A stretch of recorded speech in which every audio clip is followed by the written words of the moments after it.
Assalamualaikum warahmatullahi wabarakatuh. Kembali lagi di channel saya, Vicky Armando Putra. Oke, kita tentunya sudah tahu dan beberapa memang sudah mencoba aplikasi ini. Ini adalah salah satu icon software yang bisa kita gunakan untuk membuat sebuah aplikasi. Pada video kali ini kita akan mencoba membuat aplikasi pembelajaran fisika dengan bantuan Unity. Nah, ikon di samping adalah ikon dari Unity. Kita simak video berikut ini. Oke, langkah pertama kita harus membuka Unity Hub-nya. Gambarnya seperti ini yang warna putih. Kita klik, kita tunggu sampai ia terbuka. Oke, sudah terbuka ya ini ya. Kita akan mencoba project baru. Di sini saya sudah login. Tanda login ada di sebelah kanan atas. Ketika kita klik, maka akan muncul email kita. Jika kita ingin membuat project baru, kita harus atau kita bisa menggunakan fitur new atau tanda anak panah ke bawah ini untuk memilih jenis versi Unity-nya. Karena saya sebenarnya punya dua di sini. Saya akan menggunakan yang versi 2019. Kita klik. Nah, ini nanti ada beberapa pilihan. Ada 2 dimensi, 3 dimensi, 3 dimensi dengan ekstrak, dan HD. Nah, pada kesempatan kali ini saya akan mencoba yang 3 dimensi.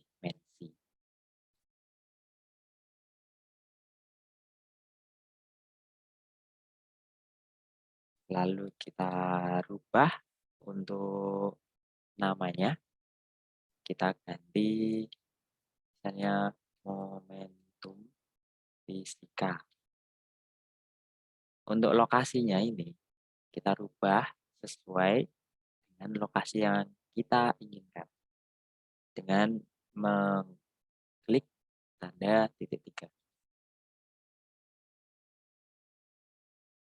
Saya di sini akan membuat di lokal disk di folder AR, lalu saya sudah membuatkan folder momentum fisika sesuai dengan nama projectnya. Momentum. Oke, ini ternyata momentum. Saya klik dulu. Fisika.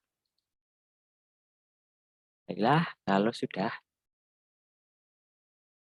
kita coba di bagian lokal disk momentum fisika. Oke, ini isinya gambar-gambar yang sudah saya siapkan. Jadi belum ada folder ya yang di dalam momentum fisika tersebut. Lalu kita coba klik. Kita tunggu.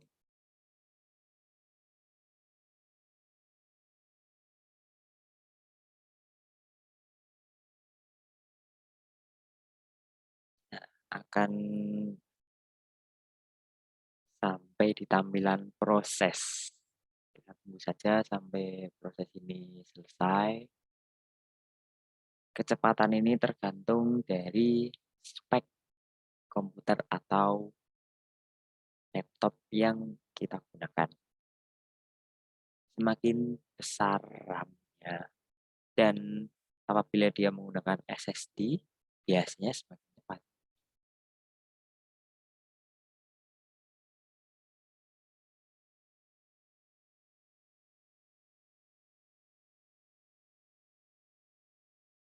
Saya di sini menggunakan laptop dengan RAM 8 GB dengan hard disk. Jadi laptop saya ini belum ada SSD. Jadi sudah sekitar 1 menit untuk proses membuka Unity baru.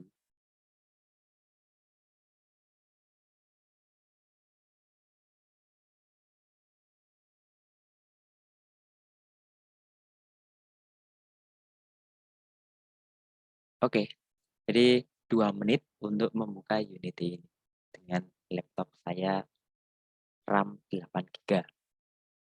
Saya sarankan untuk teman-teman menggunakan minimal 8 GB.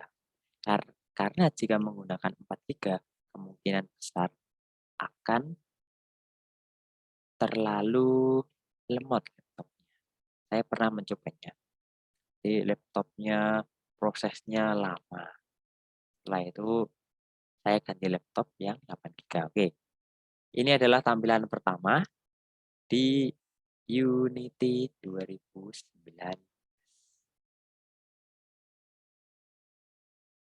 Langkah pertama yaitu kita akan klik kanan di bagian ini. Klik kanan. Lalu kita pilih UI dan kita pilih kanvas.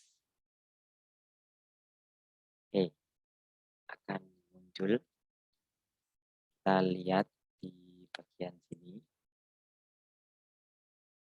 Kita bisa merubah posisi ini menggunakan bantuan tangan, hand tool. Tapi karena memang belum ada isinya ya masih kosongan. Setelah itu kita klik di bagian kanvas. Kita kembali ke UI. Lalu kita klik panel. Nah, setelah itu kita harus menginputkan aset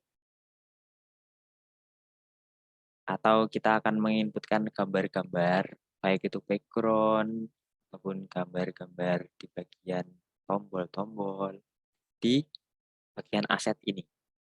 Aset ini berada di sini ya. Ini kita bisa lihat. Caranya adalah dengan membuka folder. Nah, ini jika tadi Unity-nya sudah berhasil, akan terbuat folder baru. Kembali ke topik, kita akan menginput gambar-gambar. Saya akan menggunakan gambar 1, gambar 2, gambar 3, 4, 5, 6, dan juga tombol home. Oke, kita drag atau kita tarik dengan cara klik kiri, lalu kita tarik menuju ke Unity. Lalu kita lepaskan di bagian aset. Nah, ini sudah muncul.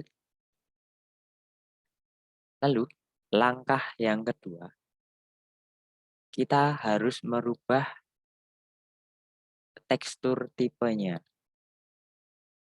Tekstur tipe ini, contoh saja, untuk bagian satu panduan, kita bisa rubah di bagian sini, tekstur tipe. Kita rubah menjadi sprite 2 dimensi NUI. Kita klik. Lalu kita scroll ke bawah bagian ininya. Nah, ini ada apply. Kita apply sekarang. Oke, kita tunggu beberapa saat. Oke, jadi gambarnya ini sudah berubah ya. Berubah karena sudah ada tanda play di sini. Artinya nanti gambar satu ini bisa kita inputkan di Unity. Begitu pula untuk gambar 2 hingga gambar home. Saya di sini akan memblok saja. Jadi saya klik nomor 2, nomor 3. Ini sambil kita tahan keyboard di bagian kontrol atau CTRL 4, 5, 6. Lalu kita pilih tekstur tipenya jadi sprite, lalu kita tunggu. Oke, kita nanti tinggal menginputkan gambar.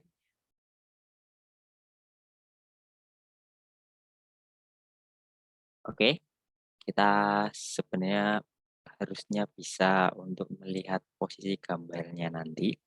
Nah, ini di bagian atas, ini kan ada tulisan Change, Game, dan Asset Store. Nah, kita berada di posisi game. Kita rubah di posisi scenes. Nah, karena muncul seperti ini, bisa kita perkecil atau zoom out dengan cara menggunakan fitur scroll di bagian mouse kita.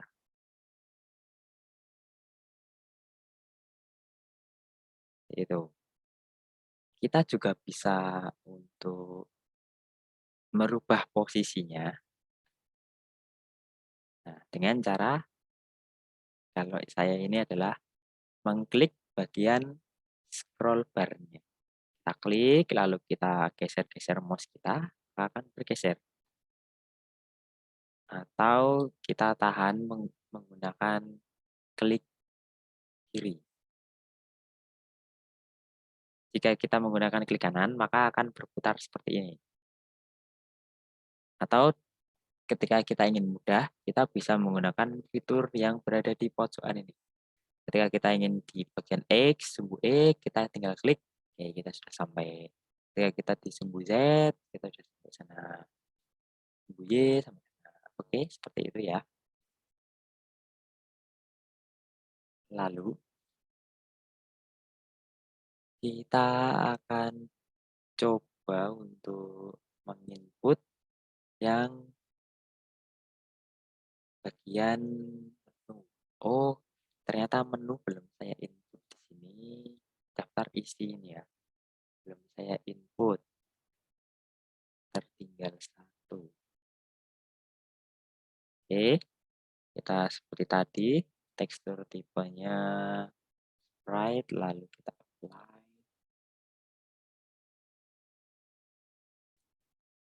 Oke, kita klik di bagian panel. Nah, di sini sebenarnya ada keterangannya banyak. Kita akan atur agar kotaan warna putih ini atau transparan ini ukurannya sama dengan ukuran layar di HP atau sama dengan gambar yang sudah saya buat. Dengan cara kita pilih di bagian ini, stretch, lalu kita pilih ini boleh, yang setengah, kita isi, lebarnya adalah 720 pixel ya. Setelah itu ketinggiannya 1200. Oke, seperti ini. Nah, lalu kita coba untuk mengisi dari kotak transparan ini dengan gambar yang telah kita buat. Dengan cara mendrag gambar yang kita inginkan ke bagian background. Kita coba untuk daftar isi. Karena ini nanti rencananya tampilan pertama.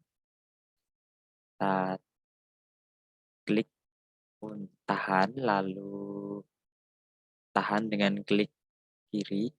Kita drag ke bagian background. Kita lepaskan. Oke.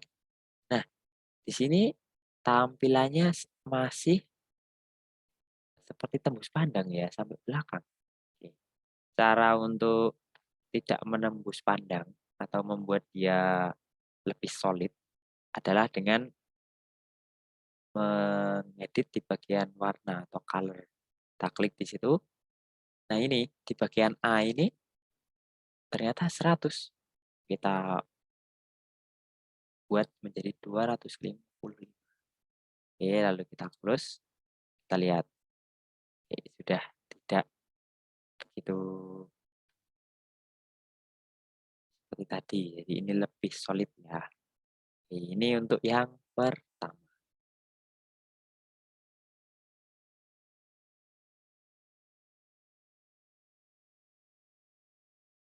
Oke, kita lanjutkan.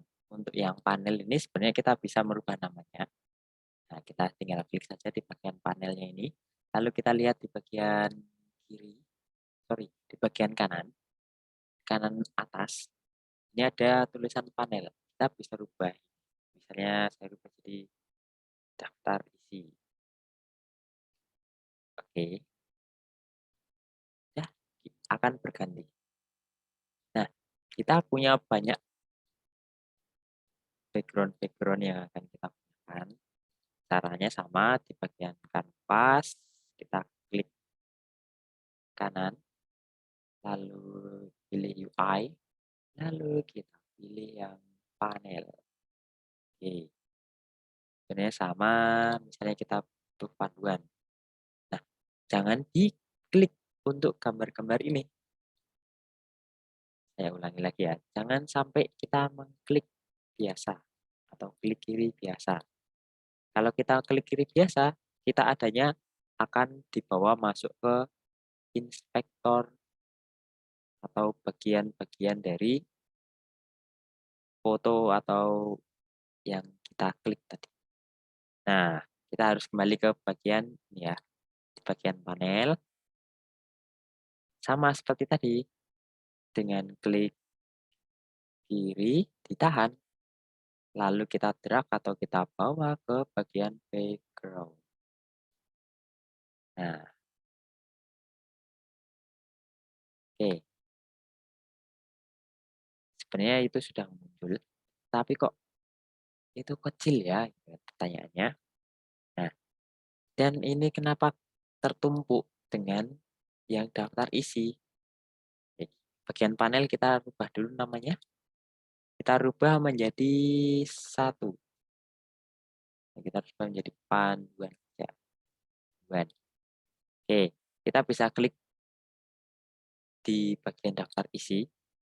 Lalu, ingat ya tadi ketika kita mau merubah nama, kita akan berada di sini nih. Nah, untuk sementara menghilangkan bagian atau foto atau background ini, kita bisa menghilangkan tanda centang ini. Kita hilangkan, kita tinggal klik biasa. Oke, jadi tinggal yang panduan saja. Nah, ini kok transparan? Ya, sama dengan yang tadi di bagian color-nya, lalu kita rubah.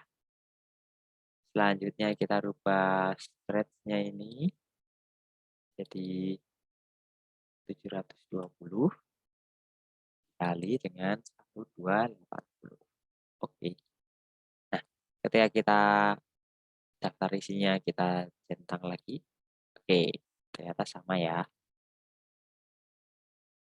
Kita akan centangkan hilangkan. Nah, kalau misalnya dua-duanya kita centang, maka dia akan berwarna abu-abu gelap. Dan di bagian skin ini akan hilang. Nah, ketika kita beri centangan di bagian sini, dia akan muncul. Ketika panduan, misalnya saya centang, dia akan muncul. Oke.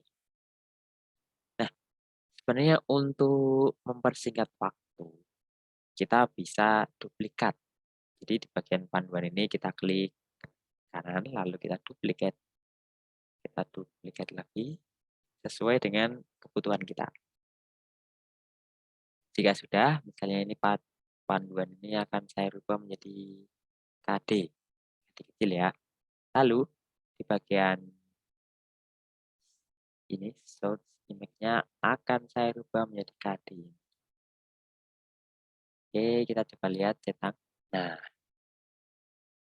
untuk yang ini selanjutnya sama caranya materi.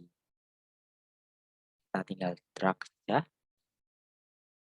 Oke, kita centang. Oke, muncul.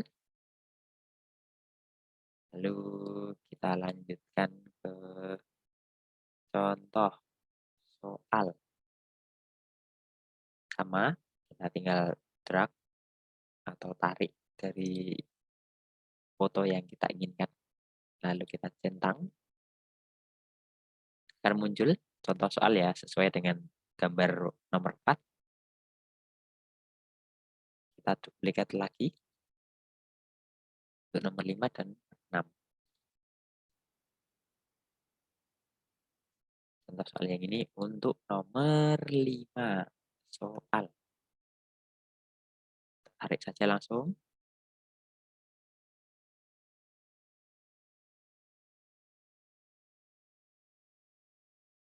Lalu yang terakhir adalah pengembang. Profil pengembang. Tinggal tarik. Oke. Sepertinya ini sudah.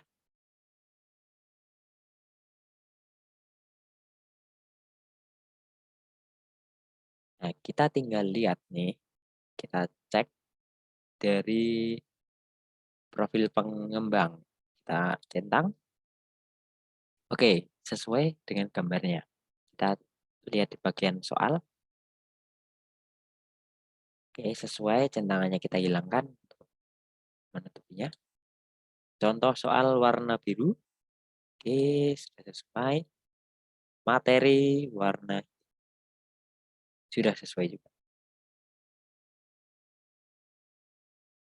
Nah, jika semua background tadi kita hilangkan centangannya, maka tampilannya akan berwarna seperti ini ya. Dan akan hilang. Jika kita ingin misalnya mengedit KD, ya udah kita tinggal memberi tanda centang saja. Lalu kita edit, misalnya nanti kita akan memberikan teks di sini, atau nanti kita akan memberikan tombol home, ini nanti akan lebih mudah. Nah, jika kita ingin berganti, misalnya dari KD kita ingin berganti ke soal, kita tinggal klik saja di bagian soal. Nah, sebenarnya bisa, hanya saja untuk lebih aman ya, menurut saya, ketika kita ingin berganti ke background yang lain, ini centangannya saya hilangkan dulu. Misalnya tadi dari KD, menurut saya centangannya silakan dihilangkan dulu. Baru kita berganti ke soal, kita centang. Barulah kita nanti mengedit, memberikan misalnya animasi, atau gambar-gambar, gitu. Nah, kita lanjutkan untuk desain ini di part 2. Semoga part 1 ini bisa ditiru oleh teman-teman semua dan bisa untuk menjadi bahan pembelajaran. Terima kasih. Wassalamualaikum warahmatullahi wabarakatuh.